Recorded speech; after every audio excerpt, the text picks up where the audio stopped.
Hi, everyone, and welcome to this week's Information Studies 650 lecture, Arrangement and Description, Leaves on the Archival Tree.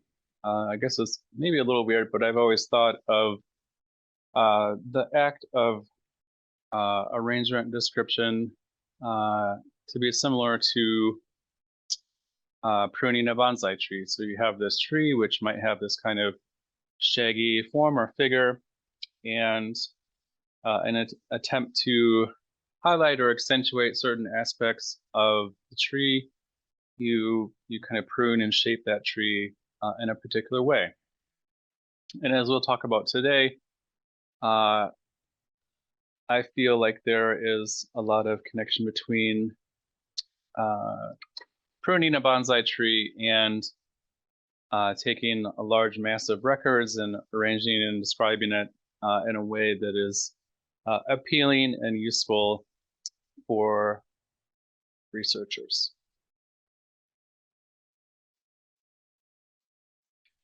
Okay, so here are our weekly topics. Pretty straightforward. What is arrangement and description? What is the concept of more product, less process? And what are some of its strengths and weaknesses? And what role does an archivist play in arrangement and description? And how does this role impact the researcher? So we'll be looking at all 5 of our course learning objectives during this lecture, and these will be highlighted in the readings as well for this week.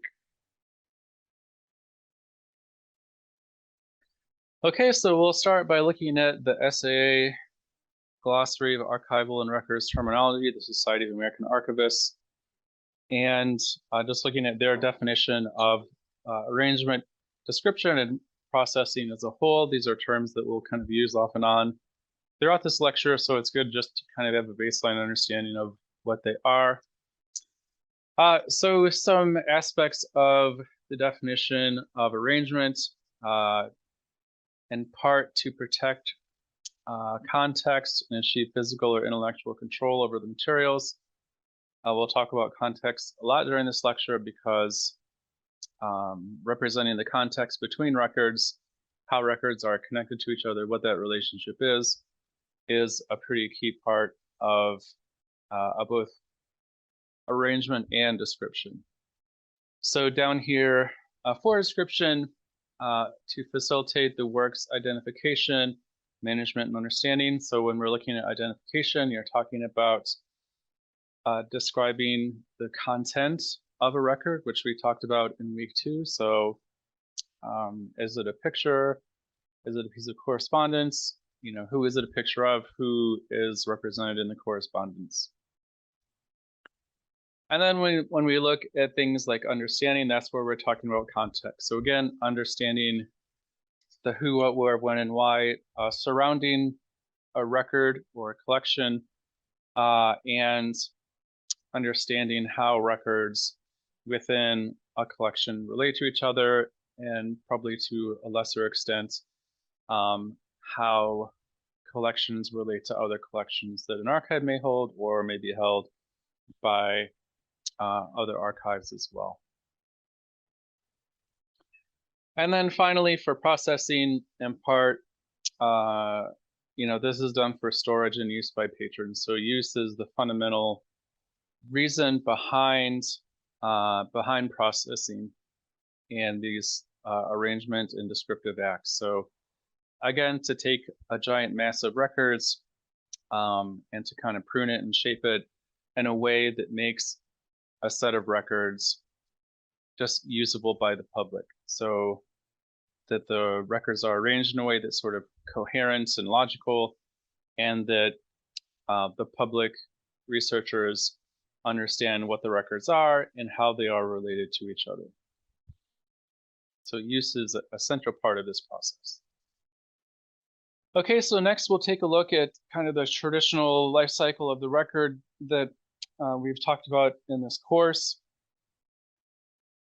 Again, this is an oversimplification of sort of how record keeping actually works, and we'll talk about the continuum perspective of arrangement and description later on in this lecture. But so here we have kind of the overall traditional life cycle process, and you can find the arrangement and description of records in the now you're cooking phase of this life cycle. So the section where archives have their ingredients, the records that have survived through the creation by the original creator, any decisions about retention or disposal that have been made over time by the record's creator or the record's creator's organization or family or whoever might have had access or control to the records, and also retention or disposal decisions made by the archive in the form of archival appraisal,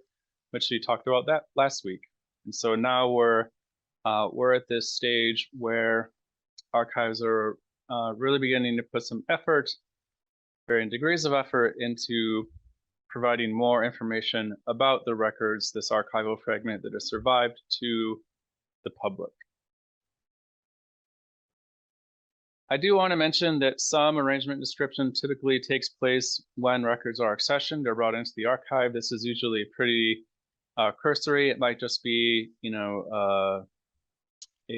some of the collection level description, which we'll talk about later. But the real heavy lifting as far as arrangement description usually comes after records have been accessioned and brought into the archive. So.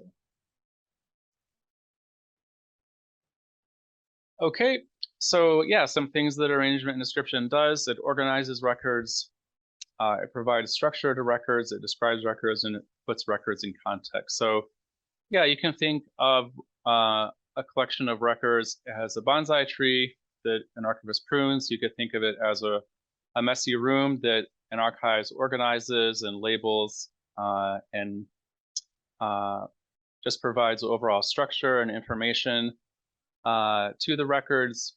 There are a couple of sort of metaphors or similes for what arrangement and description is, but yeah, essentially, a big part of arrangement and description is taking something which might be really unstructured, really unorganized, something that doesn't have a lot of readily apparent information about what the records are or what they mean, and providing that structure and that organization and that description and that context to records. And I hope none of your rooms look this messy. Mine does sometimes, but not too often.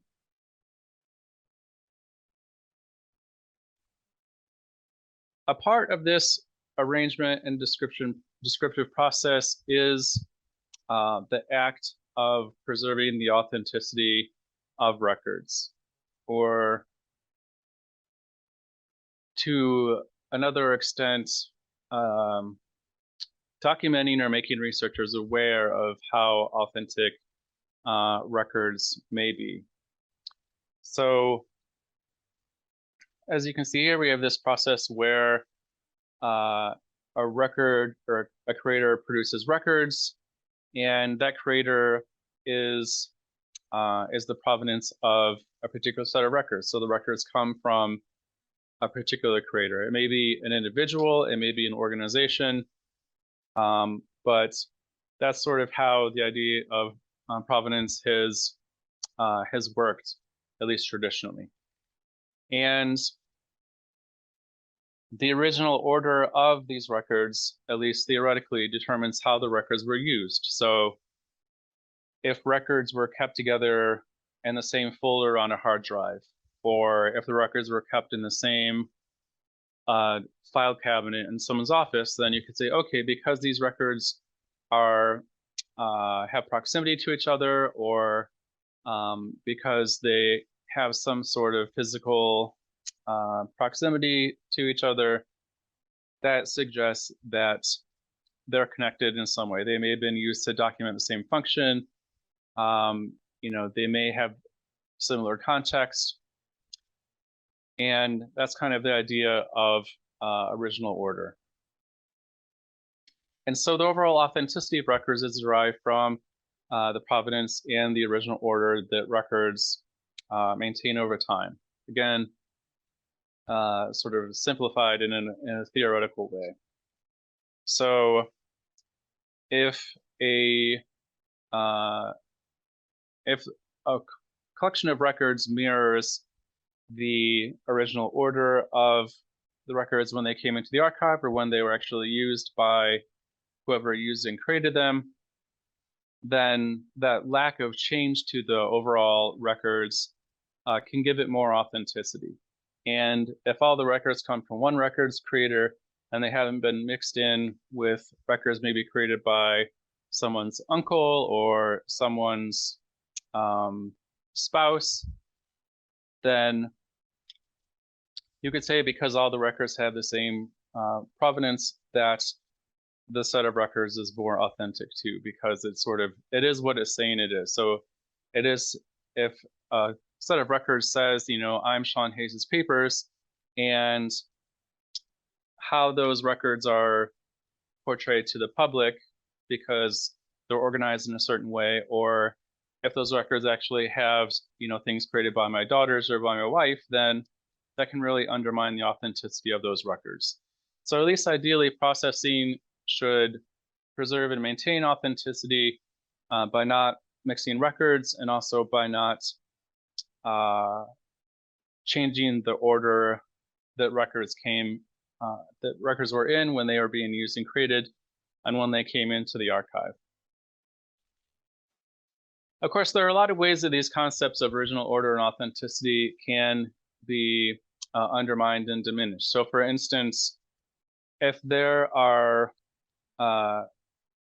parties who are not associated with the original creator of the record that had some type of creative role in shaping the records over time, then as we've talked about in this class, that makes them co-creators. So again, it could be someone's family. It could be maybe the community that a person came from that sort of shapes what records end up in an archive. And in a lot of ways, that can add an additional sort of provenance for the records, because these other people have had a role in shaping the fragment of records that have ended up in archives. And to a great degree, as we've talked about in this course, they can be considered co-creators as well.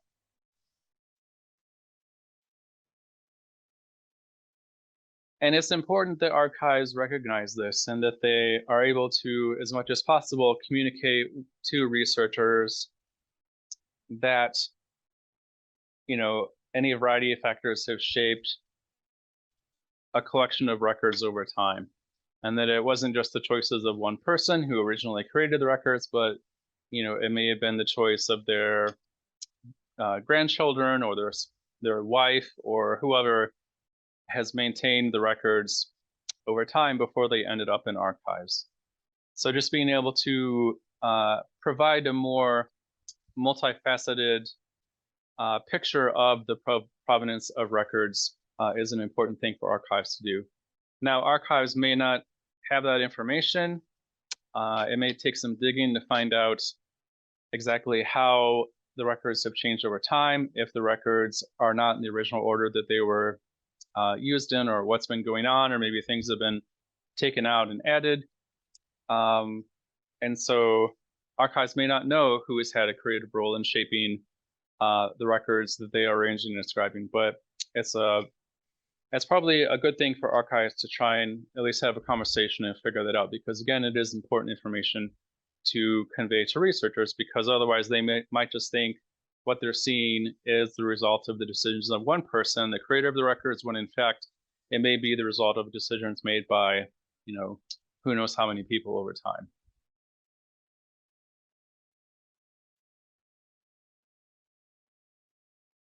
Original order can also be kind of a tricky concept as well. And so the Miller book talks about this on pages 100 and 101. It can be a great thing to save archives time because they don't have to sort of arrange records. They can just use the arrangement of records that the records are in when they come to the archive.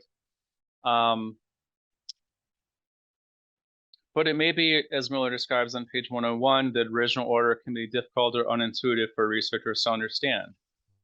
And if the ultimate use of processing is to make the records more useful for researchers, but original order kind of gets in the way of that, then you kind of have to weigh the pros and cons of maintaining the records in their original order or rearranging them so that they are easier for researchers to use and actually, get some value from.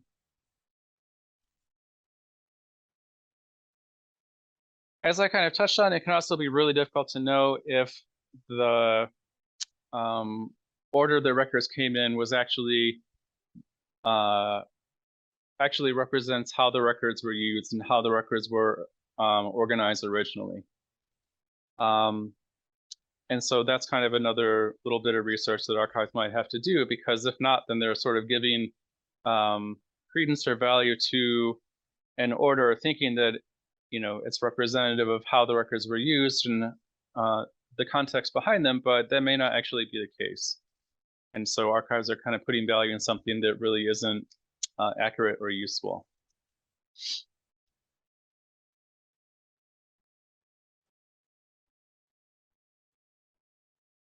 From my experience of arranging and describing records as an archivist, original order can be kind of a myth. It can be kind of a unicorn. Oftentimes, especially with personal archives, the records that archives get can be really kind of scattered and disorganized and chaotic. And, it doesn't seem like there's any order at all, in which case, obviously, archivists, for the sake of researchers, have to go in and create an arrangement for the records. But sometimes you do get collections that come in, in a very ordered way, and you can have at least some confidence that what you're seeing reflects how the records were actually used. So it's a good thing if it happens. It can save you a lot of time, but it may not be the best thing for researchers to work with, and you can never really be sure how accurately an original order represents sort of how things actually occurred. So kind of a mixed bag, I would say. Okay, and so the Miller chapter describes 4 steps that archives should undertake when they are arranging and describing records. And as we'll talk about later, a lot of these steps involve mediations by archivists. So we've talked about the idea of mediation and co-creation by archivists since the beginning of this course. So it's interesting to see how this idea of mediation and co-creation and also sort of value judgment of records plays out during this process of arrangement and description. So here we have this first step where the archivist researches and writes an account of the nature and scope of the archives and the records creators. So attempting to provide some sort of biography or organizational history of whoever the records are related to or whoever created the records, and also just the overall scope of the collection itself. So generally speaking, what type of records are present in the collection. The next step is to capture descriptive elements such as dates, extent, physical condition, and restrictions, among others. So just getting some additional information about the records. So what's the date range of the records? How many cubic feet is the collection, generally speaking? Is it in good physical condition? Are there any restrictions to the records, meaning that they may not be accessible for X number of years, and so on. So just kind of getting some background information about the set of records that are being arranged and described.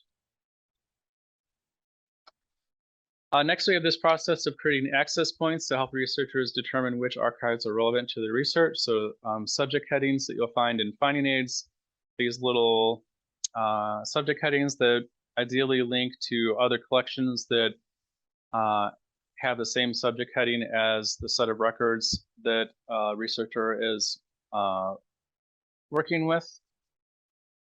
And finally, compiling this information in a descriptive tool, usually in the form of a finding aid that allows researchers to understand the content, and you should add context here as well.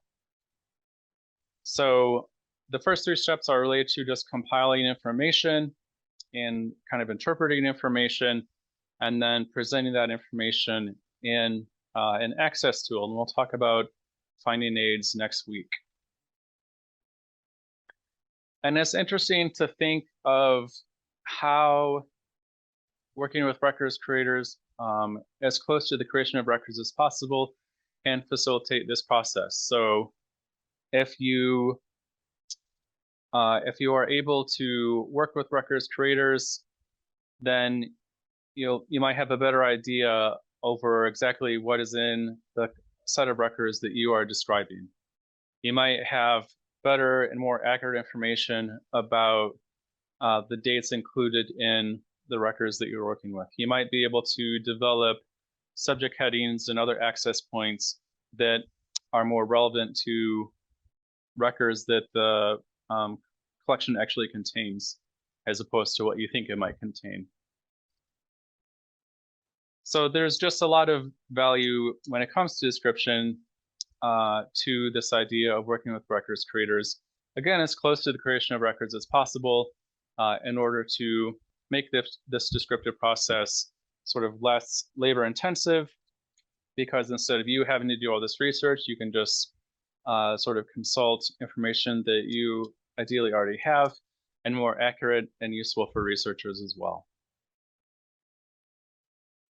It's important to think of these different steps as mediations too, and things that can shape social memory. So, if archives say, here is the biography of the person that these records are related to, or that created this record, that can sort of shape how people perceive the records.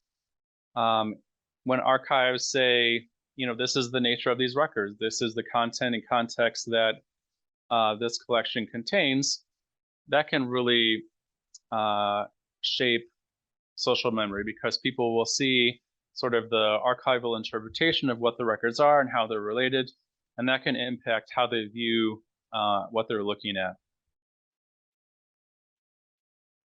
When archives say, this is a term that encompasses what this record means, what this collection means, or what the subject is, that's another mediation to kind of add a description of the content to the records.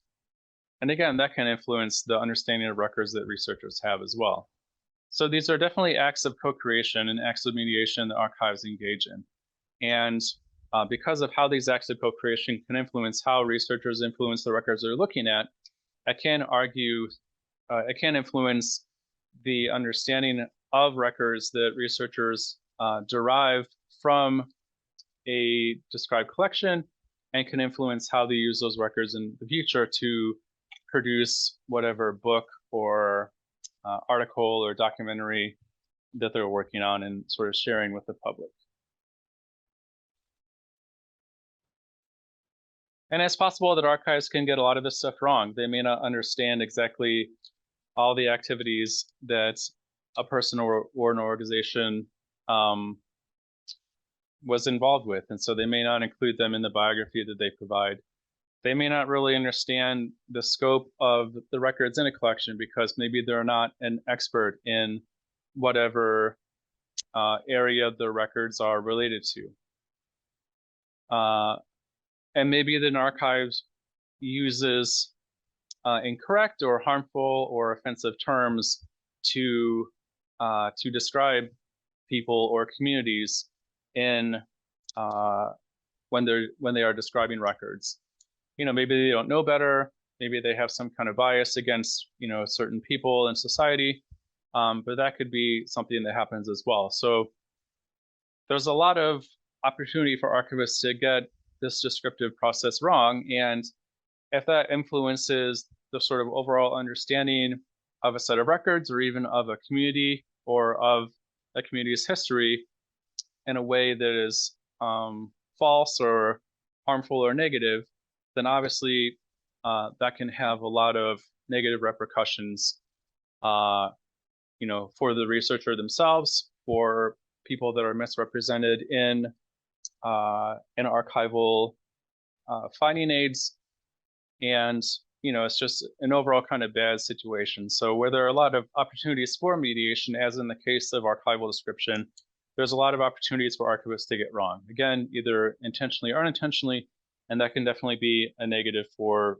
researchers and society at large. So again, this goes back to the importance of working with records creators to make sure that archives get everything right, or at least as close as possible.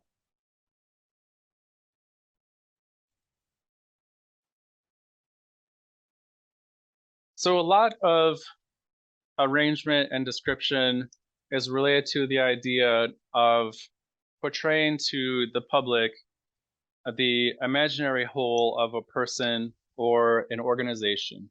So as we've talked about before, it's extremely unlikely that every record that a person or an organization is going to create throughout their existence or lifetime is going to end up in an archive. There are things inevitably they're going to be thrown out. There are things that aren't going to be documented in the records that survive to end up in archives. But to a certain extent, it's the idea of arrangement description to provide at least a representation of the entirety of a person's or organization's activities as much as possible. So essentially, recognizing that what archives might actually end up with is more something like this. So records that only document a few aspects of a person's life or a few aspects of a person's or of an organization's activities. So taking these surviving records and arranging and describing them as well as archives can, but also attempting to recreate this imaginary whole or this bigger picture, even if records documenting other functions may not actually be in the archive that some of the records are in, or may not exist at all because they were thrown out or whatever happened. So again, as much as possible, arrangement description should be focused on this idea of context and taking records and recognizing that records just aren't self-contained little nuggets of information, but they do have connections to other records. And it's important to present a picture of these relationships as much as possible, again, in an attempt to provide as comprehensive a picture of a person or organization's activities as is possible, even if not all the records that a person or organization created actually survive to end up in an archives. And again, there's a lot of ways that attempting to recreate this imaginary whole can go wrong. Maybe archives unintentionally misrepresent other things that an organization was up to that aren't necessarily documented in a collection, and that can sort of skew the understanding of a person or organization's activities to the public or to researchers that are using the records.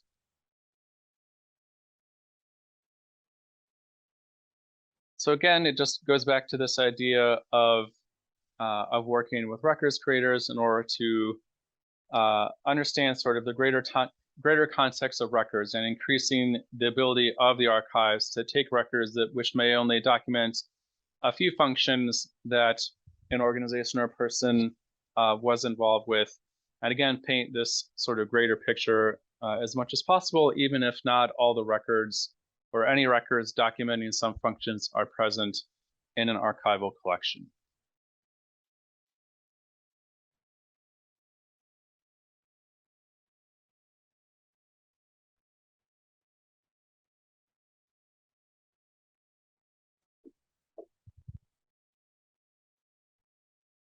One thing that I want to comment on is this idea of arrangement description within the continuum context. So we talked about the continuum model in week 3, and it's the idea that there isn't a definite stage where arrangement description begins and when it ends. So for example, arrangement records are arranged and described before they end up in an archive. So a person or an organization creates records for whatever purpose, and in one form or another, these records are arranged and described in a way that that is beneficial for the person creating them. So, you know, when I create syllabi, I arrange them in a particular way because functionally, I use that syllabus in a particular way and within a particular context. And obviously, my syllabi haven't been donated to an archive yet, but I'm still applying arrangement and description to them. You know, when I name a file that I'm using in a particular way, that's description. I'm saying this is the content of this file, and I arrange it within my own personal archives in a particular way. And so archives need to understand as much as possible what that sort of initial arrangement description was so that they can convey that information to researchers when they are arranging and describing the records when they come into a repository. So there's not, and sort of along the way, additional layers of arrangement description may be added or things may be moved around. And it's just kind of like this constant process. It's not something that just begins and ends in an archive. And again, it's important for archives to be aware of that and convey that to researchers as much as possible so that researchers sort of understand that, you know, the arrangement and description that an archive does wasn't the only arrangement and description that records have ever been a part of, and that there were these sort of preceding influences on the arrangement and description of records before they ended up in archives. So again, going back to this idea of co-creatorship and the influences that can impact records before they end up in archives.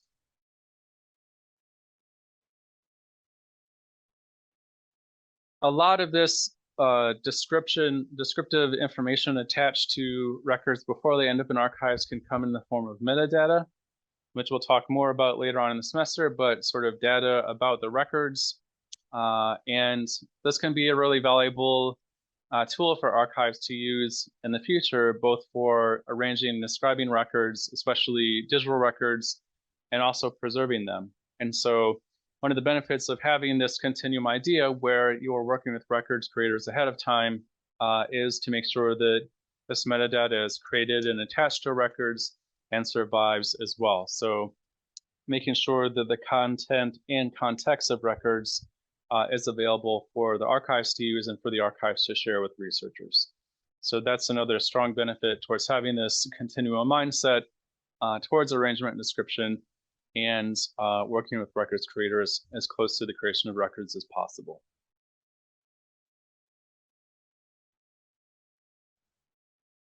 It's also interesting to think of how arrangement and description is related to other aspects of archival work.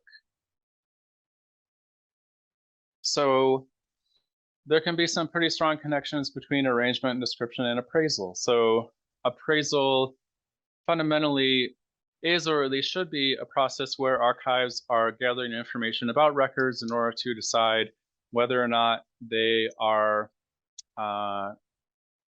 worthy of being brought into an archive and preserved into the future. So a part of that is related to, as we talked about last week, deciding which functions records are related to and the overall importance of those functions within a person's life or an organization's activities.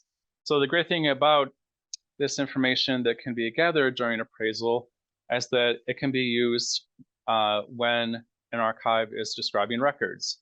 So rather than having to kind of do research and figure out exactly what records are and how they're related to each other, if you have good information that you collected during appraisal, you can just reuse that information and it can save your archives a whole lot of trouble. Another interesting connection is between arrangement, description, and preservation. Oftentimes, even with analog records, a lot of preservation work is done during arrangement and description simply because, to varying degrees, arrangement and description involves archivists sort of looking at the records and working with the records and arranging them in a particular way and describing them in a particular way. So when that happens, archives can see, if analog records are fragile, if they might have some preservation issues that need to be addressed, and they can begin to take steps to address those issues. Now, to what degree that's done is something we'll talk about later, but it's definitely something that happens pretty frequently. And this is also true of digital records and preserving digital records, as the folder article for this week mentions. As archivists are beginning to arrange and describe digital records, they can take steps using tools to extract information about those records for preservation purposes that can also be used for descriptive information about the records. So, there are some connections between arrangement, description, and researcher services, and obviously access, which we've touched on. But yeah, just to comment on two particularly influential and I think interesting relationships, which is between arrangement, description, and preservation. And to address one of the course learning objectives for this course, which is understanding how different aspects of archival administration relate to each other.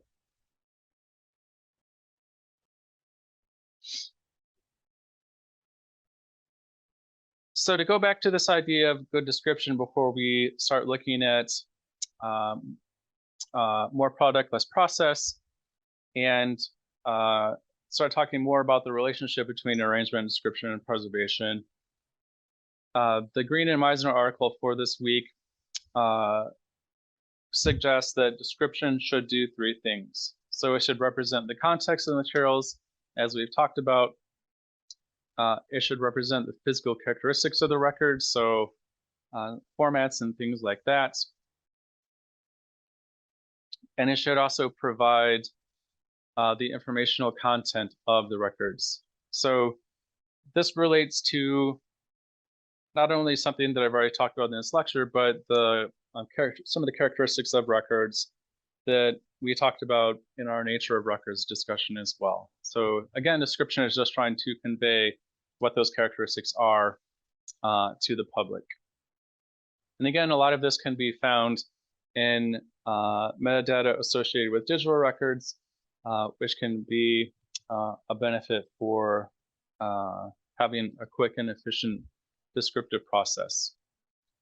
And so this concept of more product, less process argues that the most general level of description that accomplishes these things is the most important or the most appropriate, unless the materials are exceptionally important. So generally speaking, the quicker and more efficient archives can describe these three things for a collection is the level of description that archives should assign to a set of records. And we'll talk about levels of description in just a minute, but sort of the idea of MPLP is efficiency and kind of getting things in front of researchers as quickly as possible.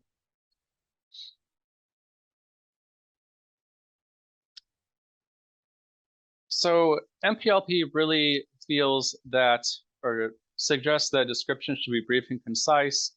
It should describe materials to an adequate level, describe materials at a level sufficient for use, and should start out very generally or broadly and get more specific as sort of circumstances warrant. We talked about the relationship between description and preservation. MPLP advocates taking minimal steps to preserve records, and it mostly relies on climate control for preservation. And MPLP presents a lot of interesting tension. So between serving researchers and protecting and describing the context of records, and also tensions between privacy and granting access to unprocessed records.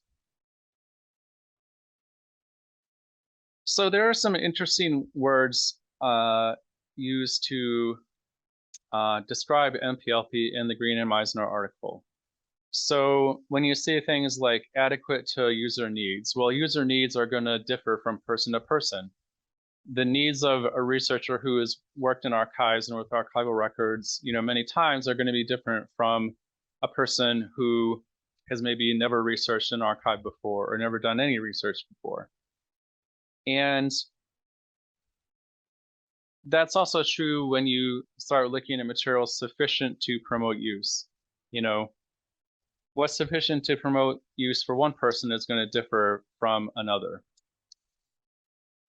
So MPLP kind of suggests that there's this kind of mythical level of description that is going to be kind of beneficial for everyone, and that's what archives should aim for. But as we all know, people have different skills, different levels of research, and I think that this reality kind of undermines this idea that an archivist can find just the right level of description that is adequate and sufficient. And as I talked about before, a lot of the preservation work that archives can engage in, or at least start, begins when they are arranging and describing records.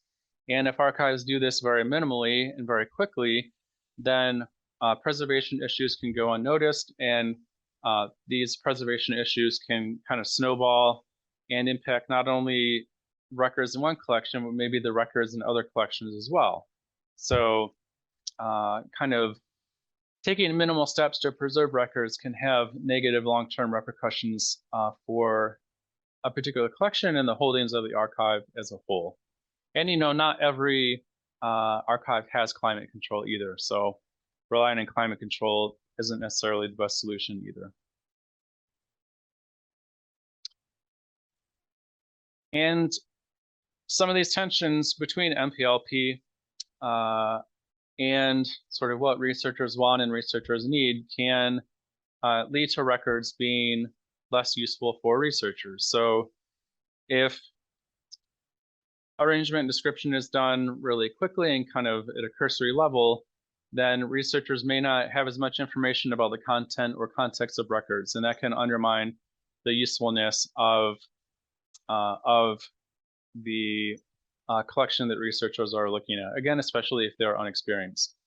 And as we'll talk about later on this semester, privacy in archives is a big issue. And if archives aren't really arranging and describing very thoroughly, then privacy issues can go unaddressed, and that can have a negative impact on people represented in the archives and maybe even the archives itself in the future. So yeah, there is definitely a lot of critiques about MPLP as a sort of archival philosophy, an archival mindset, and I think that a lot of them are pretty warranted.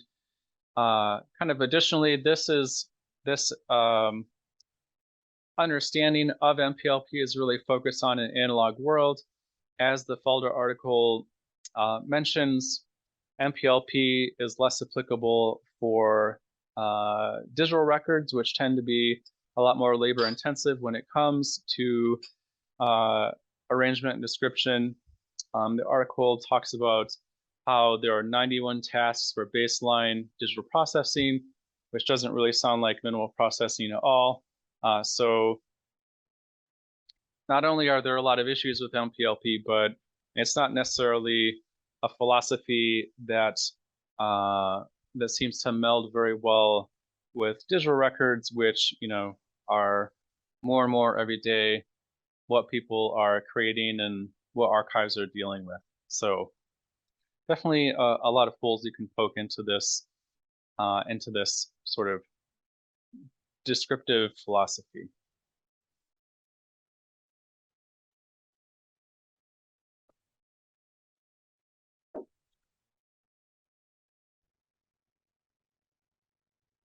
Okay, so next we'll spend a little bit of time talking about the different levels of description that archival materials may be described to. So ranging from the very basic and uninvolved, so collection level description represented by this amoeba here. The series level, which is still pretty basic and pretty uninvolved, so represented by the housefly here. The box level, which is more advanced, represented by this cute little kitten. Folder level, which is quite sophisticated and quite evolved, so represented by this cute baby here. It's actually my daughter Hannah. And then item level description represented here by the peak of evolution, Giannis Antetokounmpo, Milwaukee Bucks star player, probably one of the most beloved people in Milwaukee, and from everything that I have seen and heard, also a really standout individual. So that's sort of the pinnacle, the cream of the crop of archival description. So we'll start by talking about collection level description. And we'll look at an example in just a second, but in collection level description, there's very general information about the collection, but there's no real information about the different series within the collection, different boxes, different folders, or specific items within a collection. So some pros of collection level description is that it can be done very quickly, usually using just kind of basic rudimentary notes about the collection that you already have. Yeah, it can be done from the initial accession data or any appraisal information that you've gathered as well. And it doesn't have to be a really deep appraisal information either, just kind of basic information that hopefully you picked up, even if it was something that was just kind of dropped off on your doorstep without much interaction with the record creator. And just generally speaking, there are very few resources involved. It doesn't take a lot of time to do. It doesn't take a lot of sort of research and prep work. You can just kind of get it out there very quickly. But some cons, because of the lack of specificity about what exactly is in a collection described at this level, it can be very difficult for researchers and reference staff to find information, especially if it's specific information and you're looking at a large collection that may have, thousands and thousands of records. And because of that, reference staff may spend a lot of time just trying to find what researchers are looking for. So it's quick to describe these materials described at a collection level, but if anyone actually wants to use this stuff, whether it's reference staff or researchers as well, it can take a lot of time for that to happen. And so you kind of rob Peter to pay Paul, as the old saying goes.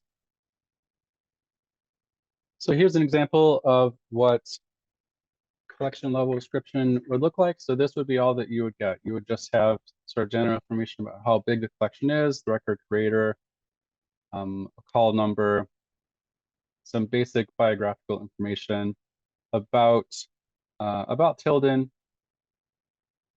maybe some really rudimentary information about what kind of records are in this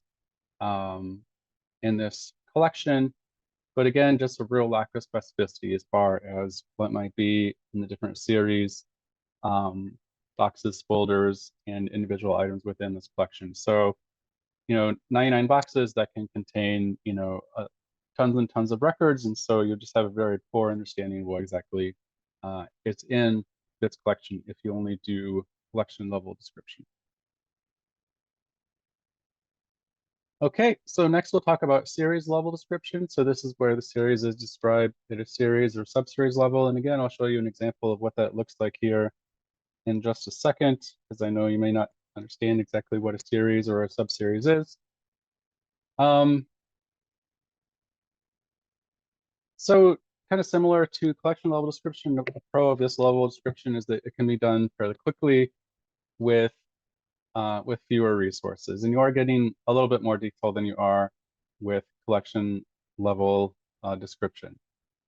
So it might take a little bit more effort than collection level description, but still pretty quick and not intensive process behind this type of description. Kind of similar, the same with collection level description that sort of flows over to series level description as well. It can still be really difficult to find specific materials within a collection. You might have sort of a general idea within, a set of boxes of what you're looking at, but still, if you're looking for very specific information, you have to go through all those boxes that are within a series, and try and figure out where what you're looking for actually is. So again, there's a lot of kind of passing the buck. Like you save on description time, but it may take longer to find what your reference staff and researchers are looking for. So here's an example of what series level description would look like. So here we have series 1 correspondence, some rough dates, and then a description of what kind of correspondence is within these 35 boxes. But you don't know specifically what's in these 35 boxes, or the folders within these 35 boxes are items within these folders. So this is all the information that you really have. And you see we have a few series here as well. The series are also listed here. I had to cut some of them off. So you can see that there are more than just the 4 series. So I'm sorry, actually, this is the sub-series within correspondence. So you can tell that there's family correspondence within series 1. So this would be a sub-series, general correspondence, and so on. And I think they have that for all of the different series in this collection. So that's what a sub-series would look like, sort of an additional sort of subsection within a series that provides a little bit more specificity. But again, if there are, 30 of these 35 boxes are family correspondence, then you can still have a ton of stuff to look through if you want to find a specific letter or a specific piece of correspondence. So, subseries does give you a fair amount of specificity, but also, if you're looking for a needle in a haystack, it can be a lot of work to find exactly what you're looking for. Okay, so this is box level description, what we'll talk about next, represented by the cat here. So contents of each box in the collection is described, but not the content of each folder or each individual item. So some pros here, if you're looking at a small to mid-sized collection, not necessarily a large time commitment. You can still do this fairly efficiently. It does provide a suitably efficient level of description for researchers and staff.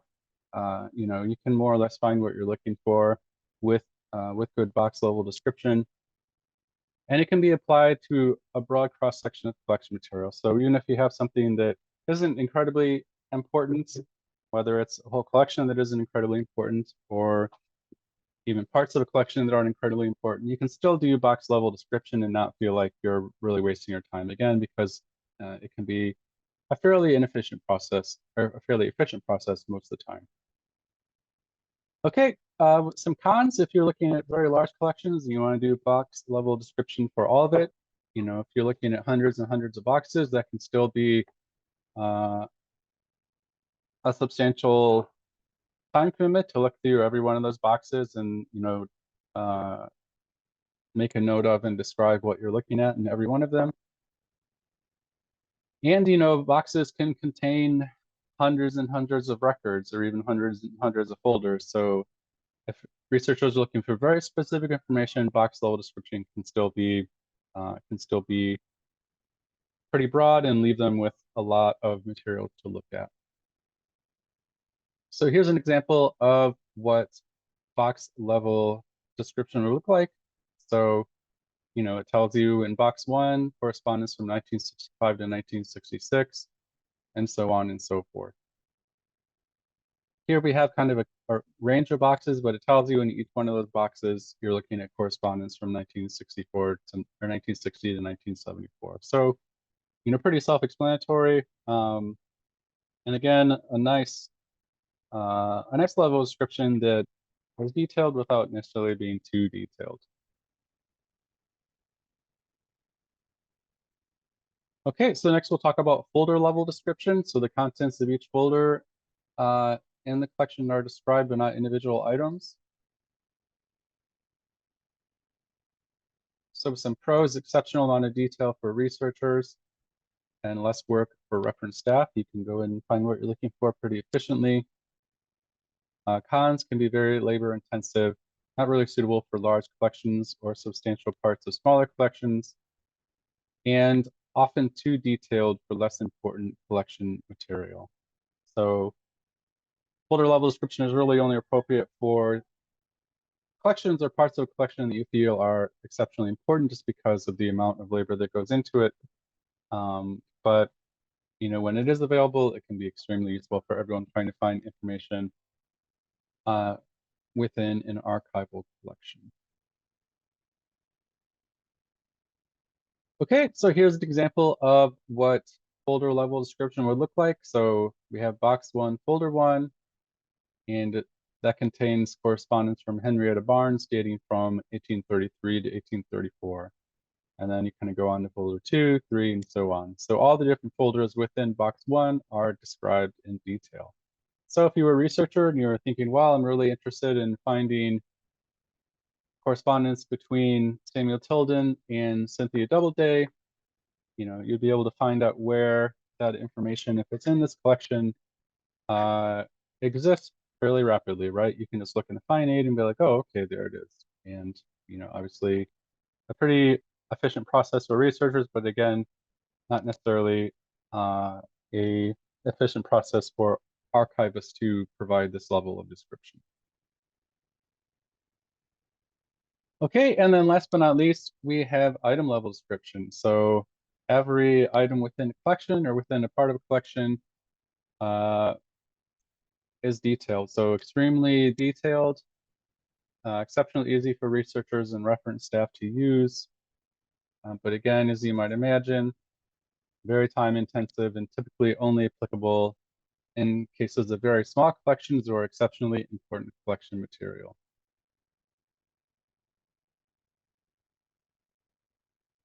Now, what's interesting about item level description is the Euclidean article notes.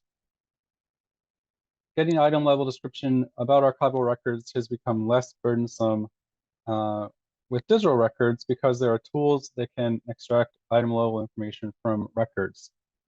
So as the nature of records has changed from a more analog landscape where if you wanted to find out, what was in a letter or when it was written, you had to, look at the record. With digital records, you can use tools to kind of pull out that information for you, and that in turn is easier to provide to researchers. So that's one of the benefits of digital records. In some ways, their technical nature can make it more difficult to find out what information is contained on them, as we talked about during appraisal.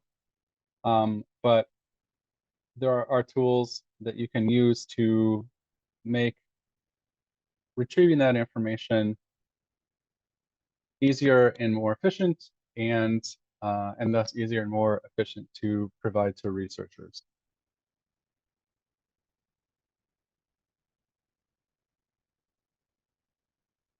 Okay, so one thing that MPLP suggests is that sometimes archives cross the streams.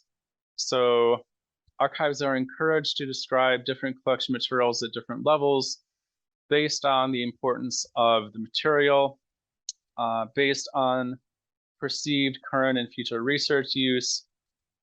And this is done instead of describing all records at a fixed level that may be too precise for researcher needs. And this is something that the Granian Meisner article describes or talks about on pages 243 and 247. So this idea that in some instances, for some parts of a collection, you would describe things very generally, maybe at just a series level, but for other parts of a collection, maybe parts of a collection that document the key functions or key aspects of a person's life or an organization's activities, you kind of take out the microscope and you describe those sections of the collection at a more granular level, and you provide more information about certain records within a collection to researchers. And it's interesting to think of some of the value judgments that are involved in this process of crossing the stream. So how does an archive decide that some records are more useful than others and are more worthy of additional description and more worthy of being more useful for researchers, and other records within a collection are not? And you can think of this as a sort of a whole holdings process as well. So maybe some collections within an archive are described very generally, maybe at the collection level or the series level, and some collections are described at a box level or even more comprehensively. So essentially what the archive is saying is we think that these collections are more valuable than these other collections, so we're going to spend more time and effort into arranging and describing these collections, but not these other collections. And so it's kind of interesting to think of the value judgments that go into that process and that determination. And the WA article especially focuses on some of the criteria that can go into making that kind of choice. So here is an example of item level, or of this sort of crossing the streams descriptive process. So, and this screenshot, it shows that only certain records within this collection have been digitized. And as I talked about before, in a lot of ways, when a record is digitized, item level description about that record becomes available. So, for instance, there's a lot more information available about the correspondence in the Tilden papers than there is information about the Council of Corporations series, the New York State Assembly, the gubernatorial files, and the personal papers. So the archive is saying some of these records are more valuable than other parts of this collection, and so we're really going to focus on providing more information about these records and not the others. So again, what's sort of the value judgment that archives make when they are making this choice? So how do archives decide which records receive more detailed description? And so again, the WA article especially goes into what this discussion can look like. And some of the criteria that they use are the volume of records, the quality of content, the quality of metadata, authenticity, any restrictions for the records, the ability of the archive, so what can the archives actually do, and perceived future use.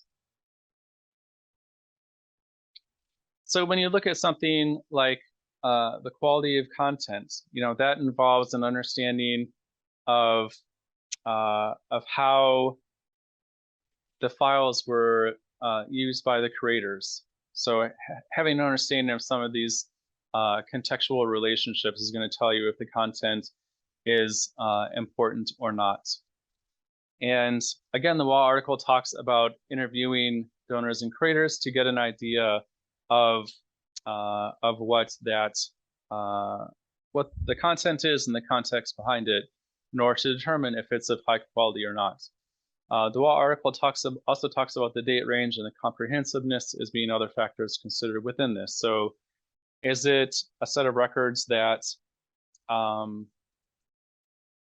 illustrates a lot of a person's life or an organization's existence, or maybe just a couple of years? Is it something that's very comprehensive, or is it something that is just kind of a superficial reflection? Okay, and then this next one, quality of metadata, is also interesting. So is the metadata pretty robust? And if so, that may make it more easier to describe things at a deeper level than if the metadata is incomplete or missing entirely. So how well can archives take existing metadata and use that for descriptive purposes? Authenticity, if the records aren't authentic or can't be determined to be authentic, then the research value is lessened, and so that may determine how thoroughly records are described.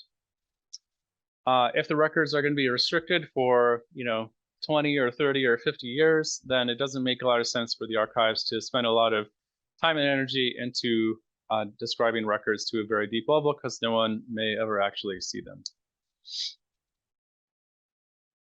Other things that may restrict access are things like personally identifying information. If there's a lot of that, then those records may not be available, or if copyright issues get in the way as well. The ability of archives, the archives may just not have the ability to describe things at a very deep level. And so obviously that's going to influence decisions about what is described thoroughly and what isn't. It's just kind of a practical thing that archives have to face. And perceived future use, this is something that the Wall article mentions as a reason to process the Clifton papers at a higher level, despite some of the difficulties that the records present to the archive when processing is going on. Perceived future use can be kind of a tricky thing to establish unless you have sort of statistics or some other basis for it. But I guess if you can sort of have a good reason for why you think records are going to be used in the future, maybe they've been used a lot in the past, then that's a good rationale for arranging and describing certain records more thoroughly than others. I'm a little skeptical though. But you don't have a crystal ball as archivists, that's for sure.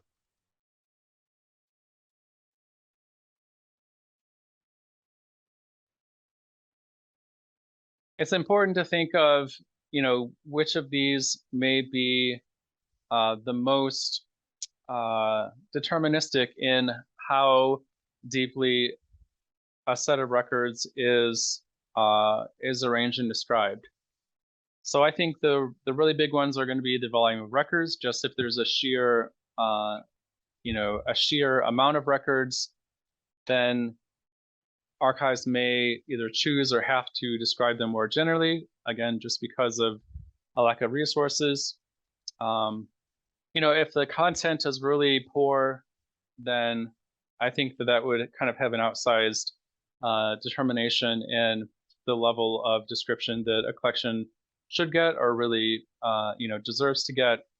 And again, metadata, the easier it is to describe things, the easier it is to do it on a deeper level more efficiently. And if metadata is missing, then it can really make the whole process a lot more difficult. And so that's kind of an outsized consideration as well.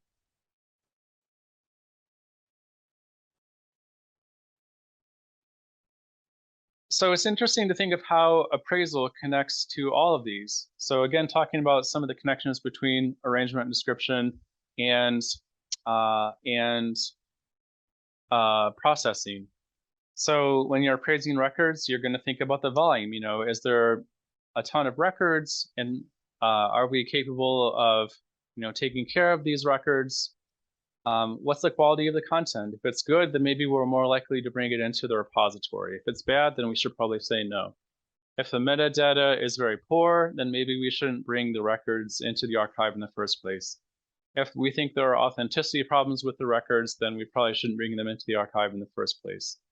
If a collection has a ton of restrictions related to them, we probably shouldn't bring them into the archive in the first place. If they're records that we can't handle as an archive for whatever reason, then we really should think about if we should even bring them into the archive to begin with. If they're records that we don't think anyone that uses our archive is ever going to want to use, then we probably shouldn't bring it into the repository in the first place. So all these criteria that WA uses really can be connected to appraisal decisions on the front end.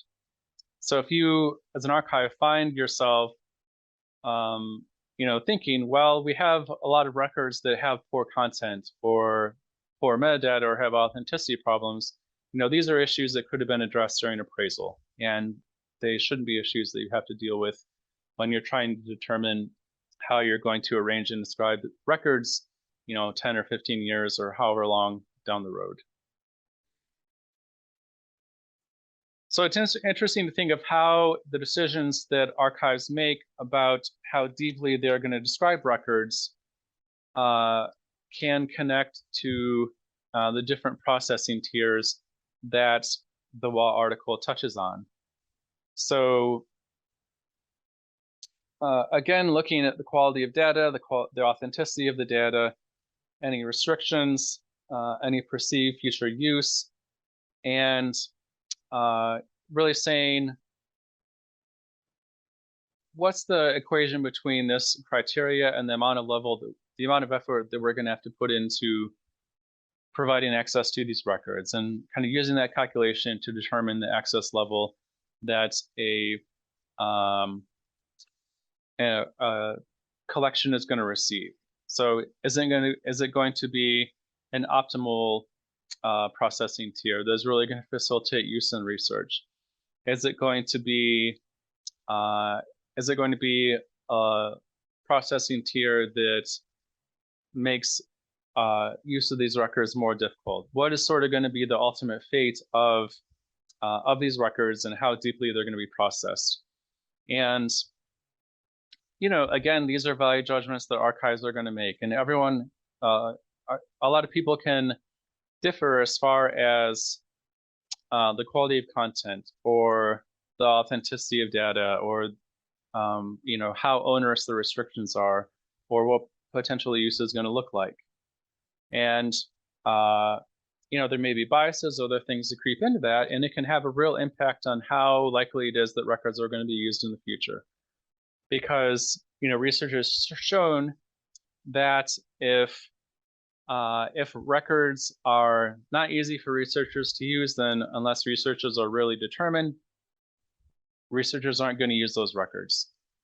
And if archives make choices to make certain records more difficult to use, then that can really impact how likely they are to be used, and how likely information contained in those records is going to influence social memory. So again, to get back to the connection between arrangement, description, and social memory, the choices the archives make when arranging and describing records really can have a lot of impact on how society perceives its history, perceives itself, and maybe even how society acts in the future. And arrangement and description can have kind of an outsized impact on what that influence on social memory can look like.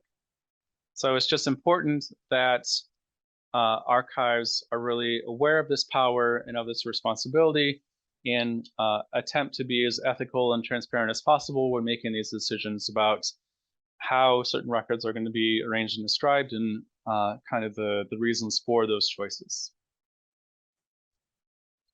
The folder article also has some interesting thoughts about tiers.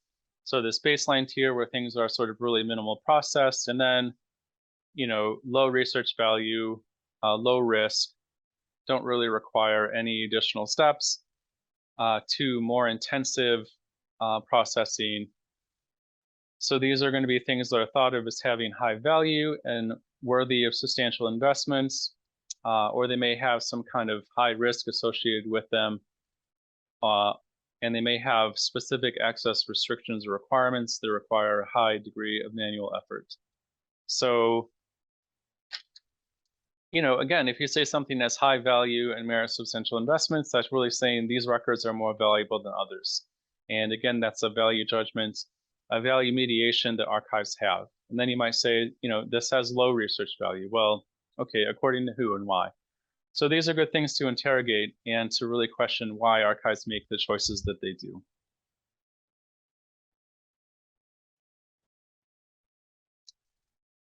And so at the end of the day, to wrap things up, is this idea that whatever process archives engage in to make these choices should be scalable and adaptable. It should be something that you can do for collections of all sizes and all types.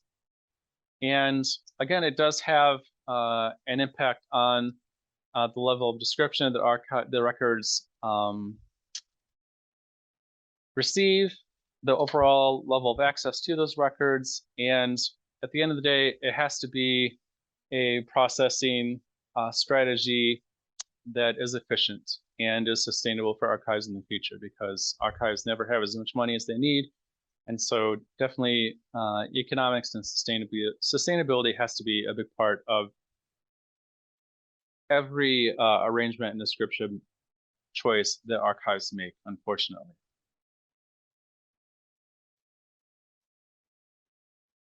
Okay, so we'll wrap things up there.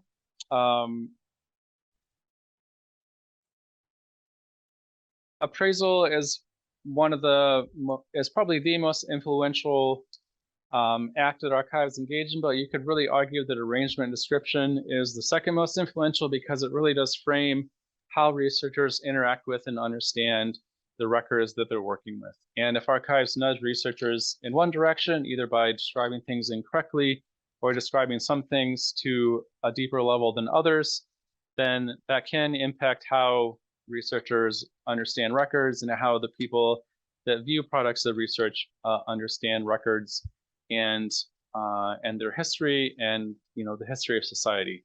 So arrangement and description can definitely have a big role, and it really is up to archives to think carefully and be transparent about why they make the choices that they make when they choose how to arrange and describe records. And it's definitely an ethical obligation that archives should consider very carefully, because of this role that arrangement and description has in shaping social memory. So that's my soapbox. I hope that you enjoyed learning more about arrangement and description. And as always, let me know if you have any questions. Take care.